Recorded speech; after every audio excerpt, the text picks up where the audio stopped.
পার্শ্ববর্তী দেশ ভারতকে খুশি করতে ইফতার পার্টিতে হামলা করেছে ছাত্রলীগ, এমন মন্তব্য করেছেন বিএনপির সিনিয়র যুগ্ম মহাসচিব রুহুল কবির রিজভী আহমেদ। দুপুরে নয়াপল্টনের বিএনপির মানববন্ধনে তিনি এ মন্তব্য করেন। তিনি বলেন, নির্বাচনে ভারত পাশে ছিল বলে অন্য দেশগুলো কিছু করতে পারেনি, তাই আওয়ামী লীগের সরকার ভোটার শূন্য নির্বাচন করতে সক্ষম হয়েছে।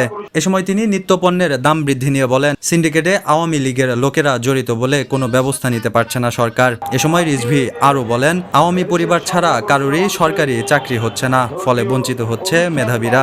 আর প্রত্যেকটি কারাগার শেখ হাসিনার ব্যক্তিগত বন্দিশালা বলে মন্তব্য করেন রুহুল কবির রিজভী। পার্শ্ববর্তী দেশকে খুশি করার জন্য ছাত্রলীগ ইফতার মাহফিলে ইফতার পার্টিতে গিয়ে আক্রমণ করছে। ভাইস চ্যান্সেলর তিনি সার্কুলার দিয়েছেন যে ইফতার পার্টি করা যাবে না। ঢাকা বিশ্ববিদ্যালয় এবং কি অন্যান্য বিশ্ববিদ্যালয়, শেখ হাসিনা আপনার কি এতটুকু লজ্জা হয় না?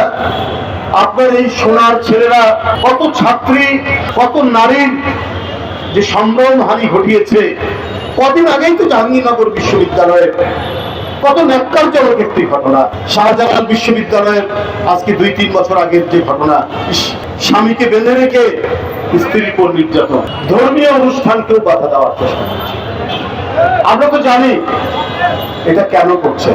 দুই দেশের সম্পর্ক, স্বামী স্ত্রীর সম্পর্ক, স্ত্রীর আবদার, অন্যায় আবদার, বিনা ভোটে ক্ষমতায় থাকার আবদার, স্বামী কেন সেটাকে প্রত্যাখ্যান করবে? স্বামী তো কাছেই থাকবে।